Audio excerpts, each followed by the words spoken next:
Hello friends, आज हम बात करेंगे उन गलतियों के बारे में जो बच्चे करते हैं बोर्ड्स में जब इतनी गलती भी हम लोग करते हैं तो उसमें पूरा नंबर हम लोग का काट लिया जाता है। तो हम लोग को ये देखना है कि क्या गलती नहीं करनी चाहिए। तो सबसे पहले हम बात करते हैं बायो की। बायो में जो हम लोग मेन जो रेखा चित्रण करने को कहा जाता है सेक्स डिटर्मिनेशन पे, उसके बारे में बात करेंगे। जैसे कि हम लोग को सबसे पहले ह्यूमंस में देखना पड़ेगा। ह्यूमंस देखने से पहले हम लोग पहले बर्ड्स में देख लेते हैं।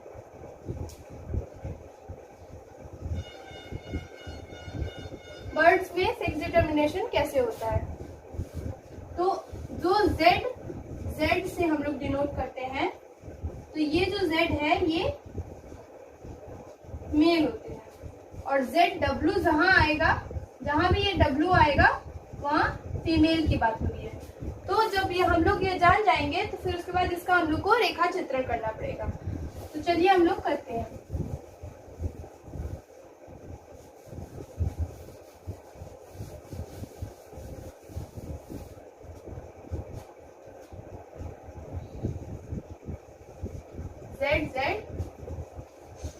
Z W. तो इसमें सबसे पहले हम लोग को जो बहुत इंपॉर्टेंट होता है, यहाँ पे क्रॉस लगता है, और कई बच्चे यहाँ पे क्रॉस लगाना भूल जाते हैं। इसकी वजह से उनका पूरा नंबर कट जाता है।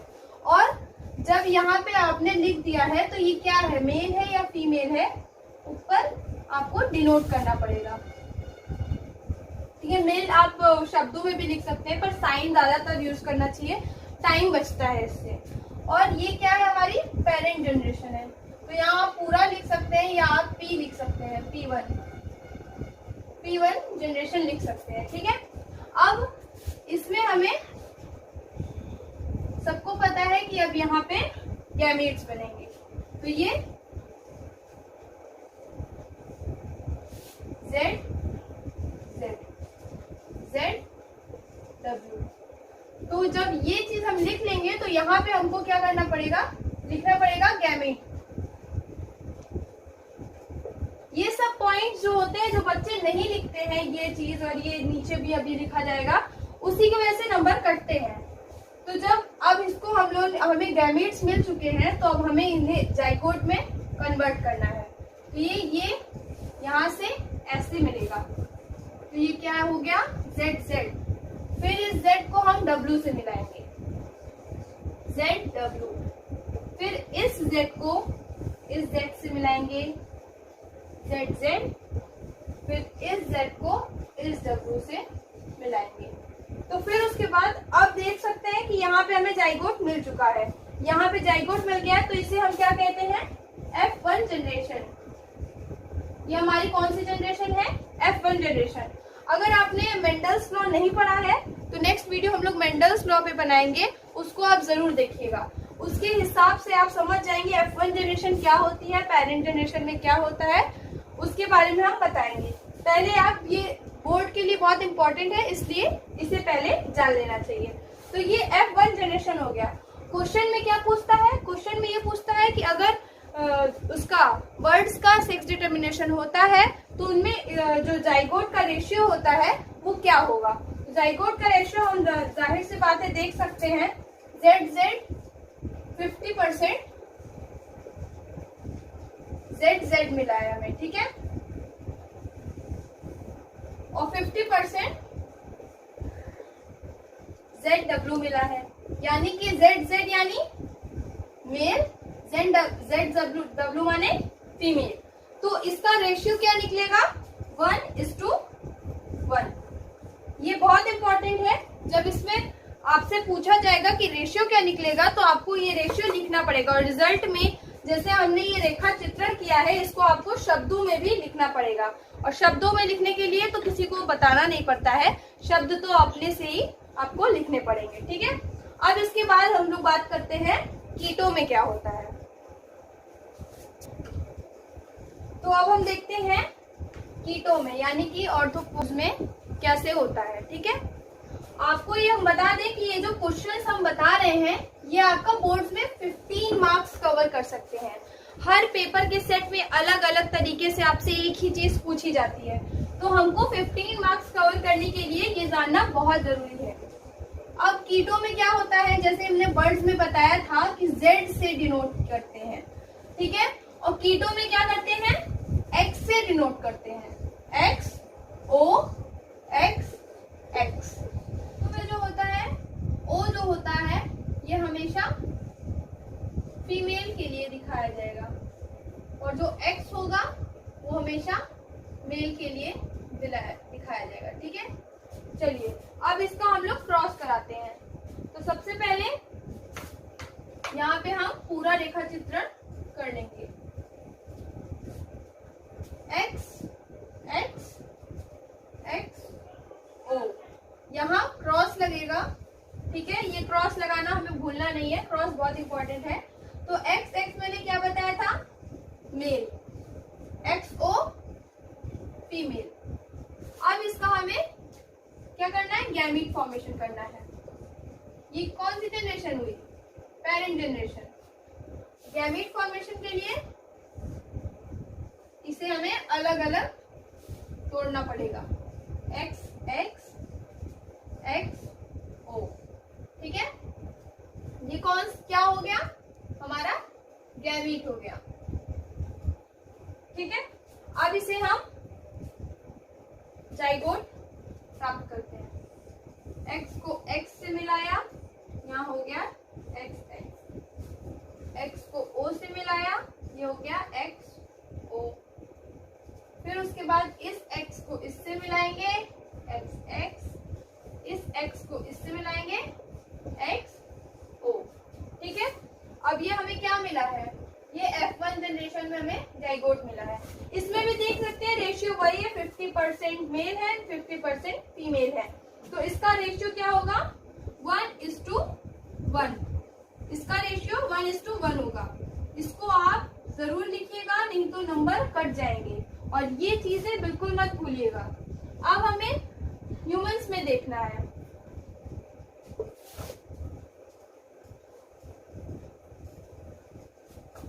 अब ह्यूमंस की बात करते हैं। ह्यूमंस में हमें XX, जो X होता है वो हमेशा ओवम के लिए रिस्पॉन्सिबल होगा, और XY, Y हमेशा स्पर्म के लिए रिस्पॉन्सिबल होगा। अब हमें इसका रेखा चित्रण करना है। ये तो हम बता रहे हैं आपको ये क्रिस क्रॉस विधि से, अभी हम लोग चेकर बोर्ड की विधि से भी बताएंगे, तो उसको आपको ध्यान में रखना है। जो आपको सरल पड़े आप उससे करिएगा।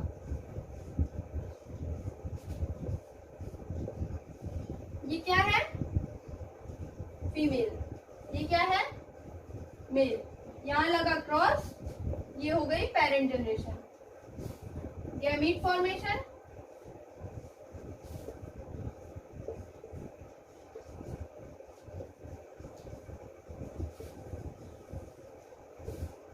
X XY XX XY। इसमें भी हमें रेशियो 1:1 मिल रहा है। तो ये हो गई F1 जनरेशन, ठीक है। इसमें हमें कैसे मिलेगा, this is the daughter, she is the daughter, he is the son, daughter son, 50% daughters and 50% son, यानी कि 1:1। ये हमारा नॉर्मल डिटर्मिनेशन हो गया है। अब इसे हमें जो कई डिसीजेस होती हैं वो कैसे, जो जेनेटिक डिसीजेज होती हैं वो कैसे पीढ़ी दर पीढ़ी मतलब माता पिता से बच्चों में जाती हैं, वो हमें देखना है।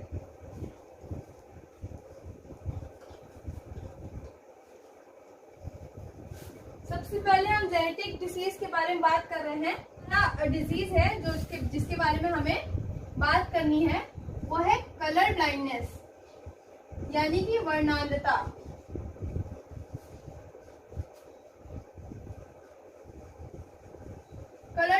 होता क्या है, जो भी कोई जैसे किसी को कलर ब्लाइंडनेस है, वर्णांधता है, तो उसे रेड और ग्रीन और येलो कोई भी कलर होगा उसमें डिफरेंस पता करने में बहुत कठिनाई होती है। उसको रेड को ग्रीन दिखेगा, रेड और ग्रीन को रेड दिखेगा। इसीलिए कभी भी रेलवे में किसी भी कलर ब्लाइंड इंसान को नौकरी नहीं दी जाती है, क्योंकि अगर वो रेड रहेगा तो वो ग्रीन बता सकता है और ग्रीन रहेगा तो रेड बता सकता है। इसीलिए और कई जैसे कि उनके जीवन में भी बहुत सारी प्रॉब्लम्स आती हैं इसकी वजह से। इसलिए ये एक जेनेटिक बीमारी है। कौन सी बीमारी है ये? जेनेटिक, यानी कि वो एक मनुष्य ही ने एक पीढ़ी कलर ब्लाइंड हो सकती है इस बीमारी के कारण। तो इसमें क्या होता है, मैंने बताया कि डिफरेंस नहीं कर पाता है, ठीक है, कलर्स में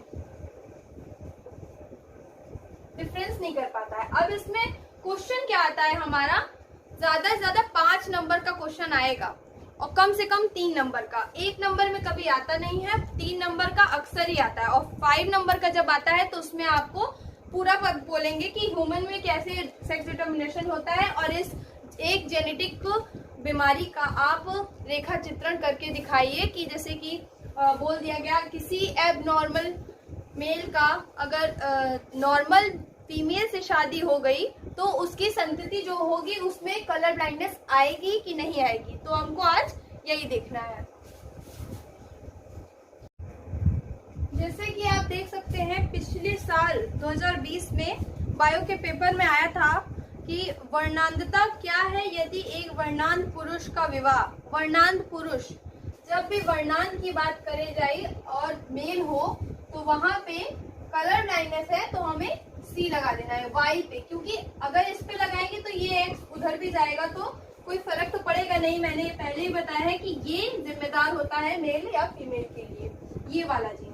तो वर्णांध पुरुष का विवाह सामान्य स्त्री से होता है। सामान्य स्त्री यानी कि जिसमें कोई भी वर्णांधता के लक्षण न हो। ये फीमेल है ये और ये मेल है। तो इस दंपत्ति के पुत्रों में प्रसामान्य दृष्टि का क्या अनुपात होगा, यानी कि इनके जो पुत्र होंगे, पुत्र की बात की गई है, गर्ल्स की बात नहीं की गई है, यहाँ सिर्फ मेल की बात की गई है।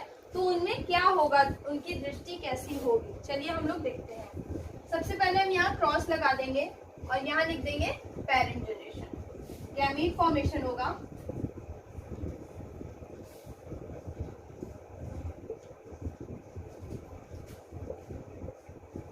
ठीक है, इसे क्या लिखेंगे, गैमीट। ठीक, अब इसमें हमें पता करना है कि क्या होने वाला है। देखिए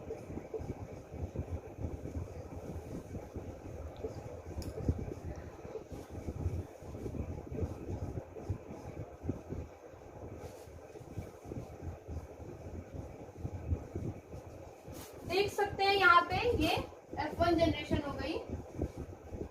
इसमें हम देख सकते हैं 50% लड़कियां जो है, यानी कि जितनी भी फीमेल्स होंगी उनमें कोई भी वर्णांधता का लक्षण नहीं आएगा, और जितने भी सन होंगे, जितने भी पुत्र होंगे, उन सब में वर्णांधता का लक्षण आएगा। जनरेशन में देख रहे हैं कि बॉयज में कलर ब्लाइंडनेस आई है। अब एक बार और क्वेश्चन को पढ़ लेते हैं।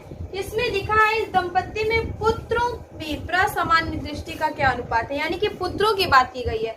अगर इसमें बात की गई होती कि कुल संतानों में पुत्रों और पुत्रियों की कितनी संख्या कलर ब्लाइंड होगी तो वो अलग हो जाता है। यहाँ पे सिर्फ पुत्रों की बात की गई है, तो जितने भी पुत्र होंगे यानी कि 100% male, 100% sons are colour blind.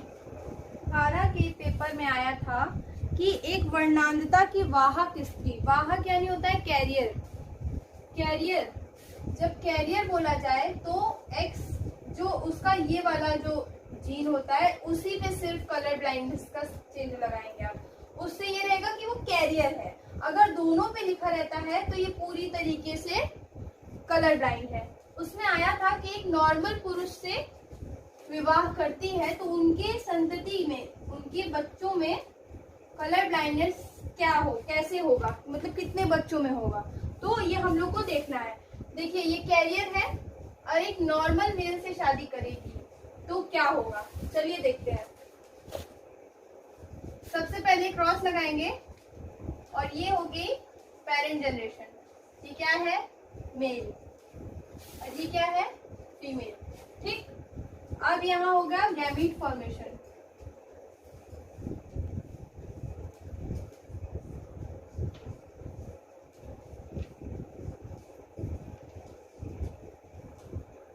ठीक, इसको हम क्रॉस करते हैं, एक्स एक्स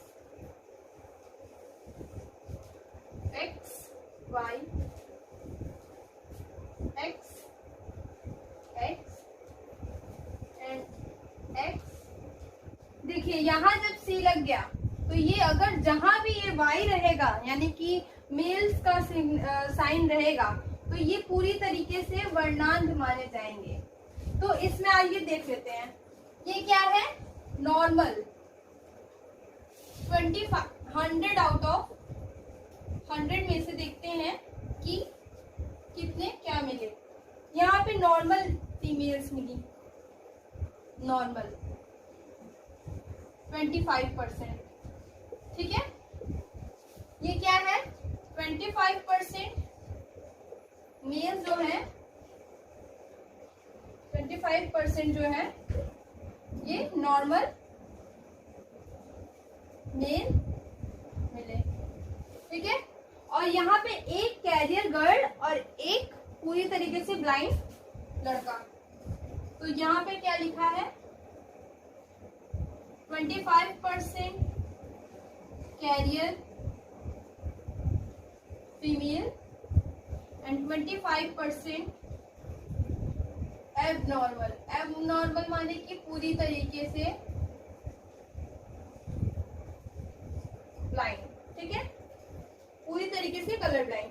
25% एबनॉर्मल जो कि यहाँ लिखा हुआ है, और मेल 25% एबनॉर्मल मेल यानी कि 25% जो सन होंगे वो कलर ब्लाइंड होंगे। ठीक है, चलिए ये देख लिया हम लोगों ने कि 100 में से 25% नॉर्मल, या इनको देख ले 50% जितने भी चाइल्ड होंगे, जितने भी 50% चाइल्ड होंगे वो नॉर्मल मिलेंगे, और 25% एबनॉर्मल और 25 कैरियर फीमेल्स मिलेंगी। तो हम लोगों ने ये 2018 का क्वेश्चन देखा है और ये आया है, जानते हैं कितने नंबर में, 5 नंबर के क्वेश्चन में आया है। ये 5 मार्क्स आपको ये क्वेश्चन दिला सकता है, बस आपको सही से लिखना पड़ेगा स्टेप बाय स्टेप। और जो आप लिख रहे हैं उसी को शब्दों में अगर आप लिखेंगे और अच्छी अच्छी राइटिंग में लिखेंगे तो आपको डेफिनेटली 5 मार्क्स तो मिलने ही मिलने हैं, कोई नहीं काट सकता। और हाँ, अगर जैसे कि यहाँ तो मैंने रफली बनाया है, आपको बहुत ही स्वच्छ तरीके से बहुत साफ सुथरा बोर्ड में लिखना है। और जानते तो है बोर्ड की टाइम टेबल निकल चुका है, इसलिए बहुत टाइम कम है, इसलिए छोटी छोटी चीजें हम आपको बताते रहेंगे। देखते रहिए, लोड ना लो, सब्सक्राइब कीजिए हमारा चैनल और लाइक शेयर जरूर करिए, और अपने दोस्तों को भी बताते रहिए कि ऐसी ऐसी चीजें जो हम भूल जाते हैं वो सब चीजें कितनी इम्पोर्टेंट है।